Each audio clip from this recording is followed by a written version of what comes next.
Bonjour, aujourd'hui je vais vous présenter les symboles de la République. Les symboles de la République sont le drapeau tricolore, qui est né en 1789 sous la Révolution. Il a été choisi comme emblème de la République sous la Troisième République à partir de 1880. Il associe le blanc, couleur du roi, au bleu et au rouge, couleur de la ville de Paris. Les trois couleurs symbolisent l'unité nationale et la concorde. Marianne. Marianne est depuis 1792, c'est-à-dire la proclamation de la Première République, une allégorie de la République, c'est-à-dire un personnage qui symbolise la République. C'est une jeune femme coiffée du bonnet phrygien. Le bonnet phrygien était la coiffe des affranchis, esclaves libérés dans l'Empire romain, et est devenu la coiffe des sans-culottes, partisans des républicains montagnards dirigés par Robespierre et Danton sous la Révolution.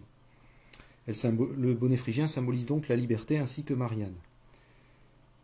La devise de la République, liberté, égalité, fraternité, a également été adoptée sous la Révolution, puis confirmée sous la Troisième République. L'hymne national est la Marseillaise, qui s'appelait à l'origine le chant de guerre pour l'armée du Rhin, composé par Rouget de Lisle en 1792. Rouget de Lisle était un jeune officier présent à Strasbourg, et son chant a été adopté par les soldats de l'an 2, soldats engagés volontaires lors de la levée en masse pour défendre la République en guerre contre les coalisés, c'est-à-dire les monarchies européennes qui s'étaient toutes alliées contre la France.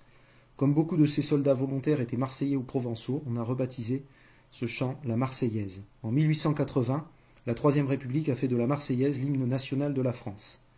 La Marseillaise est entonnée lors des compétitions sportives, comme avant les matchs de rugby ou de football, mais également lors des cérémonies patriotiques, comme le 14 juillet, autre symbole, fête nationale depuis 1880, sous la Troisième République.